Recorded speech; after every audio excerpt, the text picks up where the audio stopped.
Hello दोस्तों, स्वागत है आप सभी के मेरे channel the real study club में। दोस्तों ये वीडियो सभी बच्चों के लिए, थोड़ी फिफ्थ सेमेस्टर वाले बच्चों के लिए ज़्यादा इम्पोर्टेंट है, क्योंकि दोस्तों उनका कल एग्जाम है।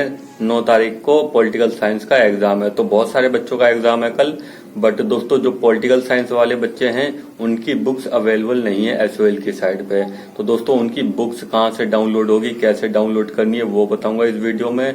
और जो आपका सिलेबस है, क्या क्या आएगा आपके कल पॉलिटिकल साइंस में, क्या क्या आएगा वो बताऊंगा इस वीडियो में। और एसओएल वालों ने तो स्टडी मटेरियल प्रोवाइड करवाया ही नहीं है ऑनलाइन तरीके से, ना ही फिजिकल मोड दिया है और ना ही ऑनलाइन तरीके से स्टडी मटेरियल प्रोवाइड करवाया है। तो बच्चे अब स्टडी कहाँ से करें? सबसे बड़ी तो दिक्कत ये है कि उन्होंने स्टडी मटेरियल प्रोवाइड नहीं करवाया और पता भी नहीं क्या क्या आएगा एग्जाम के समय। तो सबसे बड़ी दिक्कत यही है। और आप सभी से फीस ले लिए 3500 रुपए, जो आपके एग्जाम फीस थी वो 3500 रुपए ले लिए।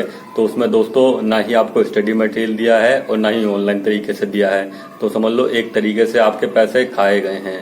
अब इसमें दोस्तों कुछ भी समझे एसओएल वाले, ठीक है, तो एक तरीके से आपके पैसे खाए गए। ना ही फिजिकल मोड दिया है, ना ही ऑनलाइन तरीके से प्रोवाइड करवाया। तो अब बच्चे क्या करें इस हालत में? तो दोस्तों सबसे गलत तरीका है ये एसओएल का कि ऑनलाइन तो कम से कम प्रोवाइड करवा देना चाहिए था। जो आपका पॉलिटिकल साइंस का स्टडी मटेरियल है वो ऑनलाइन तरीके से प्रोवाइड करवा देना चाहिए था।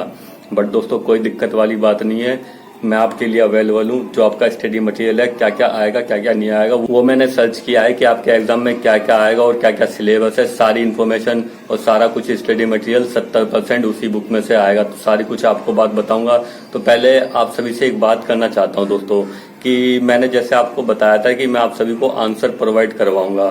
तो कई सारे बच्चे एग्जाम वाले दिन कमेंट करते हैं कि सर हमें आंसर बता दीजिए। जैसे एग्जाम स्टार्ट होता है बोलते हैं आंसर बता दीजिए।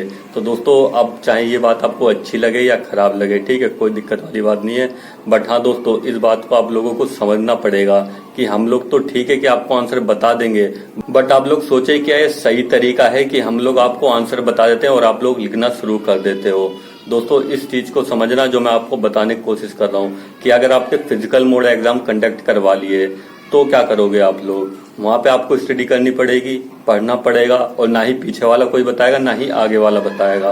तो आपको खुद से स्टडी करनी पड़ेगी। तो दोस्तों इस सिचुएशन में दोस्तों आपको ढालना है अपने को कि अगर कोई भी नहीं बता रहा है तो आपको डिपेंड नहीं होना है किसी के ऊपर। मैं बस ये बताना चाह रहा हूँ कि आपको डिपेंड नहीं होना है किसी के ऊपर कि आप लोग कुछ भी ना पढ़ो और इस चैनल से हमें आंसर मिल जाए, आप लोग ये सोच के बैठे हो।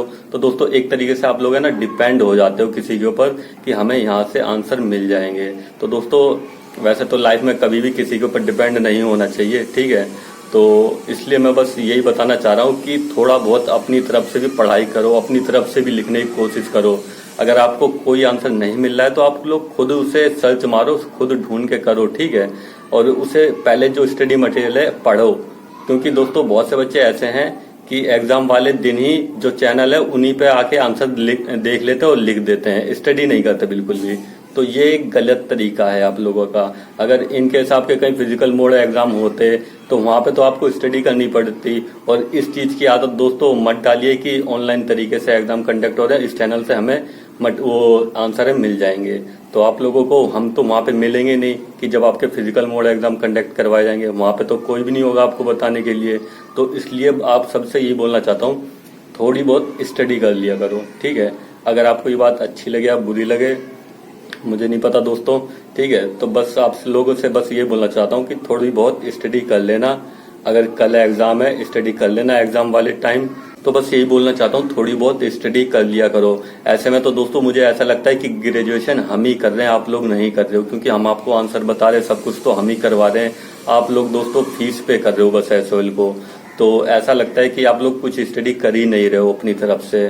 तो थोड़ा बहुत स्टडी कर लोगे आपके लिए आगे फायदेमंद रहेगा। जब आपके एग्जाम फिजिकल मोड कहीं हो गए तो वो आपके लिए फायदेमंद देगा, ठीक है। तो मेरा बस एक यही मोटिव था कि आप लोग कुछ ना कुछ स्टडी करो, हम आपको आंसर बताएंगे, जो भी आप पूछोगे उसके आंसर बताएंगे। बट दोस्तों जिस हिसाब से आप कमेंट करते हो कि सर आंसर बता दो, दोस्तों आप लोग भी पढ़े लिखे हो, ठीक है। ऐसा नहीं कि आप लोग पढ़े लिखे नहीं हो, क्योंकि ग्रेजुएशन कर रहे हो आप लोग, इस चीज को समझना, आप लोग ग्रेजुएशन कर रहे हो तो आप लोग भी स्टडी कर सकते हो, ऐसी कोई दिक्कत वाली बात नहीं है, ठीक है। अब दोस्तों जो कल का एग्जाम है उसके लिए तैयारी शुरू कर दीजिए और जो कोई आंसर होंगे उसके मैं आंसर बताऊंगा। बस मैं आगे के लिए आपको आगाह कर रहा हूँ, आने वाले टाइम के लिए, कि अब हमारे भरोसे ना रह जाएं कि सर ने बताया था तो हमने उस टाइम कर लिया था, अब हमसे नहीं हो पाएगा। तो दोस्तों ऐसे तो आपकी ग्रेजुएशन नहीं हो पाएगी, क्योंकि फिजिकल मोड कितना टफ एग्जाम होता है मेरे को पता है दोस्तों। फिजिकल मोड आपको पढ़ाई करनी है और बिना पढ़ाई किए आप एग्जाम नहीं दे सकते। जैसा कि मैंने अपने टाइम में देखा है कि बच्चों के 2-2 साल तक बैक रहती थी, पास नहीं, क्लियर नहीं कर पाते थे। तो इसलिए आप सभी से बोलना चाहता हूँ कि आप लोग अपनी पढ़ाई के जरिए ही अपना आंसर दें, जो आप पढ़ें उसी की तरह से आंसर दें। और आप लोग अपनी तरफ से स्टडी जरूर करें, जिससे कि अगर फिजिकल मोड एग्जाम कंडक्ट हुए अगर इनकेस अगली बार, तो आप उसके लिए तैयार रहें। कहीं ऐसा ना हो कि आपने स्टडी नहीं करी और मुंह उठा के चले जाओ वहां पे, और वहां पे कुछ पता ही नहीं, आगे देख रहे हो पीछे देख रहे हो, खाली पेपर लिख के आ गए। तो ऐसा मत करना दोस्तों, क्योंकि आप ग्रेजुएशन कर रहे हो, इस चीज को समझना। अगर बात अच्छी लगी हो तो दोस्तों वीडियो को शेयर कर देना, अगर दोस्तों ठीक नहीं लगी हो तो कोई दिक्कत वाली बात नहीं है। बट दोस्तों जो रियलिटी मैंने वही बताने की कोशिश करी है आप सब लोगों को, कि सब लोग आपको आंसर बता देते हैं। आपको यूट्यूब पर सर्च मारोगे आपको आंसर मिल जाते हैं, तुरंत के तुरंत आपको आंसर मिल जाते हैं आधे घंटे के अंदर। तो इस चीज की अपने आप को आदत मत डालना, अपने आप से स्टडी करो, उसमें देखो क्या क्वेश्चन में पूछा है, हम आपको आंसर बताएंगे। ऐसा नहीं कि नहीं बताएंगे, हम आपको आंसर बताएंगे, बट अपनी तरफ से भी कुछ स्टडी करो। तो ये बात हो गई। अब दोस्तों बात कर लेते हैं कि जो बीए प्रोग्राम का पॉलिटिकल साइंस का पेपर है कल बच्चों का, तो उसका स्टडी मटेरियल दोस्तों मेरे वीडियो के लिंक से डाउनलोड कर लेना। उसका जो लिंक है मैं अपने वीडियो के डिस्क्रिप्शन में दे दूंगा, तो वहां से आप लोग डाउनलोड कर लेना, ठीक है। मैंने पूरा सिलेबस, पूरी बुक्स पढ़ के आप सभी को ये बुक प्रोवाइड करवा रहा हूँ। तो इसमें दोस्तों मान के चलिए 70% आपका सिलेबस कंप्लीट है। तो एसएल ने तो प्रोवाइड करवाई नहीं है दोस्तों, मैंने ही डाउनलोड करके कहीं ना कहीं से स्टडी करके आपको ये बुक्स प्रोवाइड करवा रहा हूँ। कम से कम 70% आपका जो सिलेबस है वो पूरा कंप्लीट हो जाएगा, ठीक है। तो एसएल की तो ये गलती है कि आपको बुक्स नहीं प्रोवाइड करवाई है। और आपके एग्जाम में क्या क्या आएगा वो सारी इन्फॉर्मेशन इसमें बताता हूँ, क्या क्या सिलेबस है आप सभी का। तो ज्यादातर दोस्तों लोक प्रशासन के बारे में पूछा गया है, जो आपका सिलेबस है लोक प्रशासन के बारे में पूछा गया है, तो उसी के बारे में सिलेबस है पूरा। वो सिलेबस भी आपको वीडियो के एंड में दिखाता हूँ, और जो बुक्स है वो आप वीडियो के डिस्क्रिप्शन से डाउनलोड कर सकते हो, कोई दिक्कत वाली बात नहीं है। आपका सिलेबस है, क्या क्या पूछा जाएगा कल के एग्जाम में, जिनका पॉलिटिकल साइंस का एग्जाम है, तो वो सारी इन्फॉर्मेशन आपको एंड में इस वीडियो में बताता हूँ, ठीक है। तो चैनल को दोस्तों सब्सक्राइब कर लेना, अगर वीडियो अच्छी लगी और शेयर कर देना, ठीक है। तो यहाँ पे देखिए दोस्तों, ये रहा आप सभी का सिलेबस पॉलिटिकल साइंस का 5th सेमेस्टर वाले बच्चों का, ठीक है। तो ये देख लेना अपना सब्जेक्ट, और ये नीचे आपका सिलेबस है। ये सारा कुछ आपको पूछा जाएगा, 1st unit, 2nd unit, 3rd unit and 4th unit, ठीक है। तो ये सारा कुछ आपको पूछा जाएगा। और अगर हिंदी मीडियम वाले बच्चों को समझ में नहीं आ रहा है तो मैं हिंदी मीडियम में कन्वर्ट करके आपको दिखा देता हूँ क्या क्या लिखा है। तो यहाँ पे देखिए दोस्तों, हिंदी में कन्वर्ट करके दिखा दिया है। ये आपकी फर्स्ट इकाई है, यानी 1st यूनिट, ठीक है। ये आपकी 1st यूनिट है, लोक प्रशासन एक विषय के रूप में, ठीक है। और फिर इकाई 2nd यानी 2nd यूनिट। तो पहले इकाई में तो ये पूछा गया है पहली यूनिट में। फिर दूसरी यूनिट में प्रशासनिक सिद्धांत विषय का अर्थ, कार्यक्षेत्र और महत्व, सार्वजनिक और निजी प्रशासन, ठीक है। तो ये आपको पूछा है 2nd यूनिट में सारा कुछ, तो ये आप लोग पढ़ लेना, ठीक है। तो ये सारा कुछ आपके सिलेबस में दे रखा है, अदर कहीं से मैं नहीं बता रहा हूँ, आपके सिलेबस में दे रखा है जो कल पूछा जाएगा।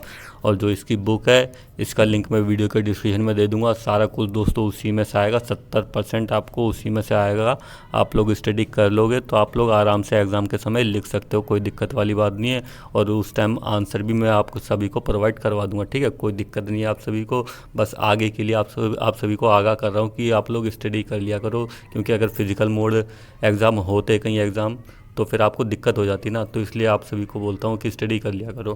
तो अब जो भी कुछ है दोस्तों इसी में से पूछा जाएगा, और चैनल सब्सक्राइब कर लेना, ठीक है। सपोर्ट बनाए रखना, थैंक यू।